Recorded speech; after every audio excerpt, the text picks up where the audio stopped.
Saviez-vous qu'un superpétrolier, une masse d'acier qui peut peser plus de 500 000 tonnes lorsqu'il est complètement chargé, est capable de flotter sans aucun problème dans l'océan? C'est l'une des merveilles de l'ingénierie et de la physique, un fait qui défie l'intuition si l'on ne considère que le matériau dont il est fait. Parce que l'acier coule immédiatement si on le jette à l'eau sans plus. Cela nous amène à une question centrale qui fascine l'humanité depuis des temps immémoriaux. Pourquoi certains objets flottent-ils alors que d'autres coulent? La réponse à cette question, qui semble simple à première vue, se trouve dans la science fascinante de la densité et du principe de flottaison. C'est une relation fondamentale entre la masse d'un objet et l'espace qu'il occupe, c'est-à-dire son volume. La densité est une propriété intensive de la matière, ce qui signifie qu'elle ne dépend pas de la quantité de substance que nous avons. Elle est communément exprimée en unités telles que les kilogrammes par mètre cube ou les grammes par centimètre cube. Pour la calculer, il suffit de diviser la masse d'un objet par son volume. Par exemple, si nous avons un bloc de bois qui pèse 1 kg et a un volume de 0,002 m3, sa densité serait de 500 kg par mètre cube. Mais si nous avions un bloc de fer du même volume, sa masse serait beaucoup plus importante. 1 cm3 de fer, par exemple, a une masse d'environ 7,8 g. Alors qu'un centimètre cube d'eau douce a une masse d'environ 1 gramme. Cela signifie que le fer est presque 8 fois plus dense que l'eau douce.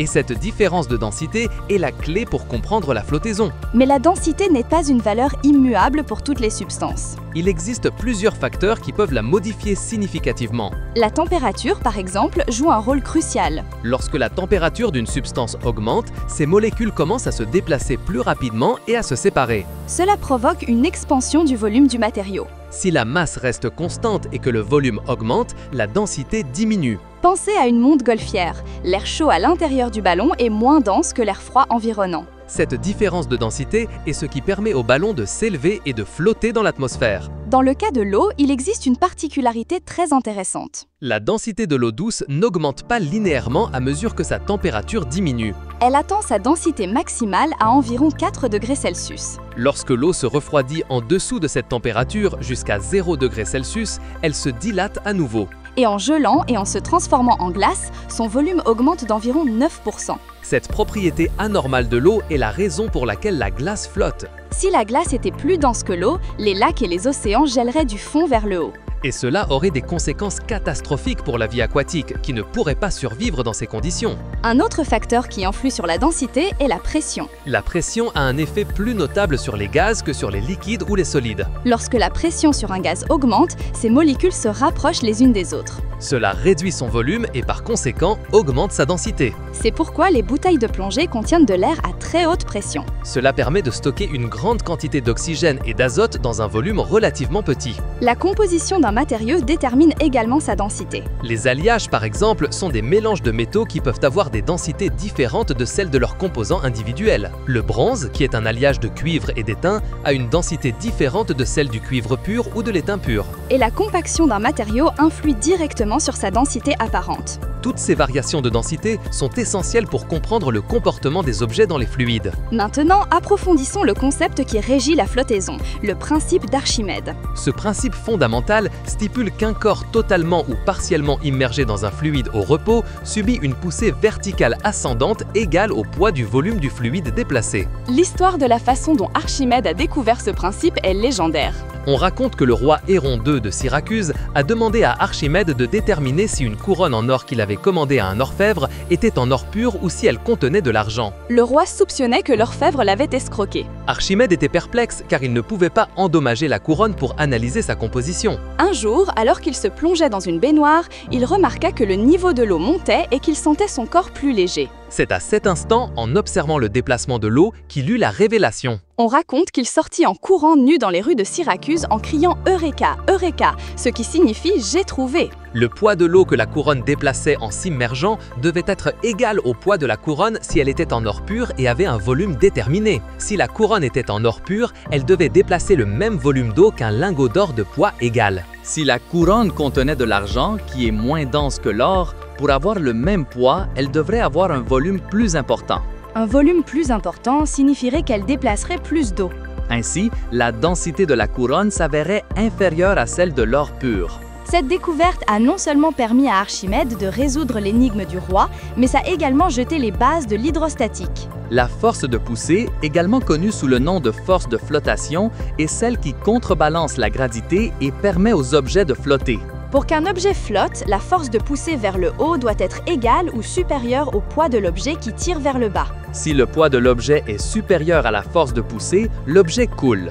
S'ils sont égaux, l'objet reste suspendu dans le fluide, ni flottant, ni coulant.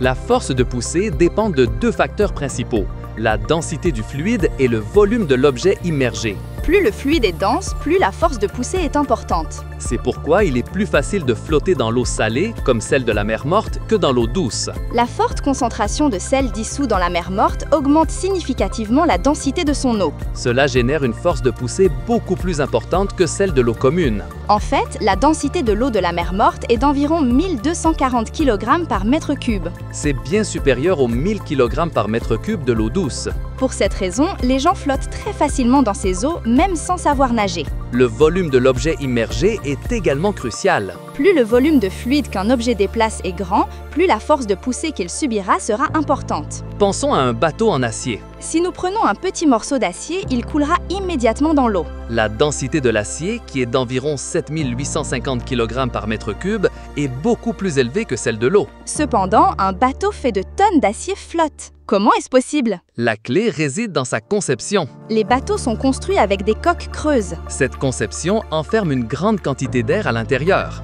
Bien que l'acier soit dense, la densité moyenne du bateau, qui comprend l'acier, l'air et la cargaison, est ce qui importe. Cette densité moyenne est calculée en divisant la masse totale du bateau par le volume total qu'il occupe sous la ligne de flottaison. En ayant un grand volume rempli d'air, la densité moyenne du bateau devient inférieure à celle de l'eau. Un super pétrolier, comme celui que nous avons mentionné au début, peut avoir un volume de déplacement de plus de 600 000 m3.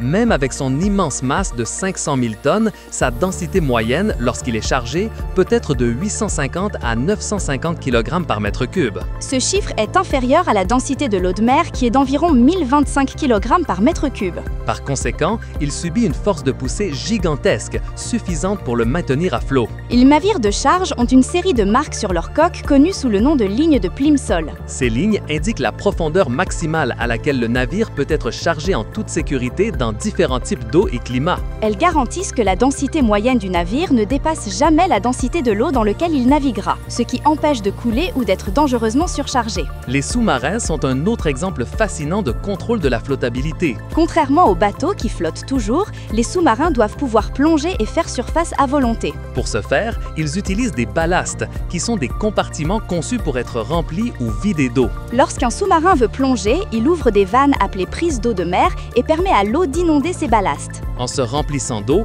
la masse totale du sous-marin augmente significativement. Et sa densité moyenne devient supérieure à celle de l'eau environnante. Cela fait que le sous-marin perd de la flottabilité et commence à couler. Pour remonter, le sous-marin expulse l'eau des ballastes en utilisant de l'air comprimé. En expulsant l'eau, la masse du sous-marin diminue considérablement. Et sa densité moyenne devient inférieure à l'eau, ce qui lui permet de remonter à la surface. En plus des ballastes, les sous-marins utilisent également des hydroplanes. Ce sont comme les ailes d'un avion, mais elles fonctionnent sous l'eau. Elles permettent de contrôler la profondeur et l'inclinaison du sous-marin pendant qu'il est en mouvement. En ajustant l'angle des hydroplanes, on peut générer une force verticale qui aide le sous-marin à monter ou descendre avec plus de précision. Les montgolfières fonctionnent selon un principe de densité similaire, mais dans l'air. Comme nous l'avons mentionné, l'air chaud est moins dense que l'air froid. En chauffant l'air à l'intérieur du ballon avec un brûleur, sa densité diminue. Si la densité de l'air chaud à l'intérieur du ballon est inférieure à la densité de l'air froid environnant, le ballon monte. Le ballon subit une force de poussée vers le haut générée par l'air atmosphérique qu'il déplace.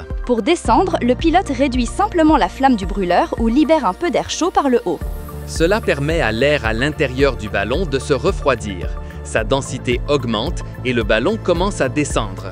Les dirigeables, comme le célèbre Zeppelin, utilisaient des gaz plus légers que l'air, comme l'hydrogène ou l'hélium, pour assurer la flottaison. L'hydrogène, bien que très léger, est hautement inflammable, ce qui a conduit à des catastrophes comme celle du Hindenburg. L'hélium, par contre, est un gaz inerte et non inflammable. C'est pourquoi c'est le gaz préféré aujourd'hui pour les applications où la sécurité est primordiale. Pour en revenir à la propriété anormale de l'eau, le phénomène des icebergs est un exemple dramatique de la densité. La glace est environ 9% moins dense que l'eau liquide. Cela signifie que seulement environ 1/10 d'un iceberg est visible au-dessus de la surface de l'eau. Les 90% restants restent immergés, cachés et potentiellement dangereux. C'est ce qui a provoqué la tragédie du Titanic en 1912. Le navire, considéré comme insubmersible, a heurté à partie immergée d'un iceberg qui n'a pas été détecté à temps. La grande majorité de son volume, et donc sa masse, était sous la ligne de flottaison. Cela représente un risque significatif pour la navigation. Dans l'industrie pétrolière, la densité joue également un rôle crucial. Lorsque des déversements de pétrole se produisent dans l'océan, le pétrole flotte sur l'eau. Ceci est dû au fait que la densité du pétrole brut est généralement inférieure à celle de l'eau de mer. La densité du pétrole brut varie généralement entre 800 et 950 kg par mètre cube. Tandis que, comme nous l'avons déjà dit, la densité de l'eau de mer est d'environ 1025 kg par mètre cube. Cette différence de densité permet aux équipes de nettoyage de contenir et de récupérer le pétrole déversé à la surface. Bien que la tâche reste immensément difficile et préjudiciable à l'environnement. Dans l'industrie pétrolière, la densité joue également un rôle crucial. Lorsque des déversements de pétrole se produisent dans l'océan, le pétrole flotte sur l'eau. Ceci est dû au fait que la densité du pétrole brut est généralement inférieure à celle de l'eau de mer. La densité du pétrole brut varie généralement entre 800 et 950 kg par mètre cube. Tandis que, comme nous l'avons déjà dit, la densité de l'eau de mer est d'environ 1025 kg par mètre cube. Cette différence de densité permet aux équipes de nettoyage de contenir et de récupérer le pétrole déversé à la surface. Bien que la tâche reste immensément difficile et préjudiciable à l'environnement. Dans notre vie quotidienne, nous voyons la densité en action constamment. Une cuillère en métal coule dans le café, tandis qu'un morceau de liège flotte dans l'eau. Un œuf frais coule dans l'eau douce, mais si nous ajoutons du sel à l'eau, l'œuf flottera. Pourquoi cela se produit-il? En dissolvant du sel dans l'eau, nous augmentons la quantité de masse dans le même volume. Cela rend l'eau salée plus dense que l'eau douce. Finalement, la densité de l'eau salée devient supérieure à la densité de l'œuf. Et la force de poussée est suffisante pour que l'œuf flotte. Un autre exemple quotidien est celui des canettes de soda. Une canette de soda ordinaire coule dans l'eau, mais une canette de soda light flotte. Le soda ordinaire contient une grande quantité de sucre dissous. Ce sucre ajoute de la masse sans augmenter significativement le volume du liquide. Ce qui fait que la densité du soda ordinaire est supérieure à celle de l'eau. D'autre part, les sodas light utilisent des édulcorants artificiels. Ces édulcorants ont une masse insignifiante par rapport au sucre. Ainsi, la densité d'un soda light est très similaire à celle de l'eau et même légèrement inférieure, ce qui lui permet de flotter. Les hydromètres sont des instruments qui utilisent le principe d'Archimède pour mesurer la densité des liquides. Ils sont couramment utilisés pour vérifier la densité de l'antigène dans les automobiles ou pour mesurer la densité de la bière ou du vin pendant le processus de fermentation. Un hydromètre flotte plus haut dans un liquide plus dense et s'enfonce davantage dans un liquide moins dense. La science de la densité et de la flottabilité a des applications qui vont bien au-delà des bateaux et des ballons. En géologie, par exemple, l'isostasie est un concept fondamental. Elle décrit comment la croûte terrestre, qui est moins dense, flotte sur le manteau, qui est plus dense. Les chaînes de montagnes, avec leur grande masse, ont des racines profondes qui s'étendent vers le manteau. Cela leur permet de flotter et de maintenir leur altitude. Si le matériel des montagnes était plus dense, il s'enfoncerait dans le manteau. Les plaques tectoniques se déplacent grâce au fait qu'elles flottent sur le manteau semi-fluide. En océanographie, la densité de l'eau de mer est vitale. La densité de l'eau de mer varie avec la température et la salinité. Ces variations entraînent les courants océaniques mondiaux, comme la circulation thermohaline. Les eaux froides et salées sont plus denses et s'enfoncent dans les profondeurs de l'océan. Se déplaçant lentement sur les fonds océaniques et revenant à la surface dans d'autres parties du monde. Ce gigantesque système de tapis roulants sous-marins distribue la chaleur et les nutriments sur toute la planète, affectant les climats et les écosystèmes marins. En médecine, la densité sanguine peut être un indicateur protecteur de certaines conditions de santé. Par exemple, en cas de déshydratation sévère, le sang peut devenir plus dense, ce qui affecte la circulation et la fonction des organes. La densité des os est également cruciale car sa diminution est associée à des maladies comme l'ostéoporose. Elle est mesurée par des techniques telles que l'ostéodensitométrie, qui évalue le risque de fracture. Dans l'industrie alimentaire, la densité est utilisée pour contrôler la qualité. La densité du lait, par exemple, peut indiquer sa pureté. Aussi de l'eau y a été ajoutée. La densité du sirop d'érable ou du miel est également un indicateur de leur concentration et de leur qualité. La séparation par densité est une technique courante dans de nombreux processus industriels. Pour séparer les matériaux recyclables, par exemple, on utilise souvent des cuves de flottaison. Les matériaux plus légers flottent, tandis que les plus lourds s'enfoncent. Cela permet un tri efficace. La densité est une propriété fondamentale ayant des implications dans presque toutes les branches de la science et de l'ingénierie. De la construction de ponts et de barrages à la conception d'avions et de fusées spatiales, Chaque matériau est soigneusement choisi pour ses propriétés, y compris sa densité. un avion, par exemple, recherche des matériaux de faible densité et de haute résistance pour réduire son poids et consommer moins de carburant. Les matériaux composites, comme la fibre de carbone, sont idéaux pour ces applications.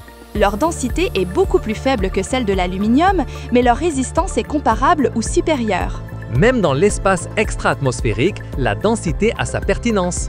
Les objets en orbite ne flottent pas dans le vide, mais les différences de densité sont essentielles pour comprendre la formation des planètes. Les matériaux les plus denses, comme le fer, se sont enfoncés vers le centre de la Terre lors de sa formation, Formant le noyau dense de notre planète. tandis que les matériaux moins denses, comme les silicates, sont restés dans les couches extérieures. Donnant naissance au manteau et à la croûte. Comprendre la densité n'est pas qu'un simple exercice académique. C'est un outil pratique qui nous permet d'interagir de manière sûre et efficace avec le monde qui nous entoure Elle nous aide à concevoir des structures flottantes, à prédire le comportement des liquides. et à comprendre des phénomènes naturels complexes. C'est la base d'innombrables technologies que nous tenons pour acquises chaque jour. Des gilets de sauvetage qui nous maintiennent en sécurité dans l'eau, Aux navires de guerre les plus avancés qui naviguent sur les océans. la science de la densité est partout, influençant silencieusement notre monde. Et maintenant, explorateurs, nous vous invitons à continuer à découvrir les merveilles de la science avec nous. Si vous avez apprécié cette immersion profonde dans le monde de la densité, n'oubliez pas de vous abonner à notre chaîne. Mettez un j'aime à cette vidéo pour que nous puissions continuer à créer du contenu fascinant pour vous. Laissez-nous un commentaire avec vos propres idées ou questions sur la flottation. Et partagez cette vidéo avec vos amis pour que plus de personnes puissent rejoindre notre communauté d'explorateurs. Et maintenant, explorateurs, nous vous invitons à continuer à découvrir les merveilles de la science avec nous.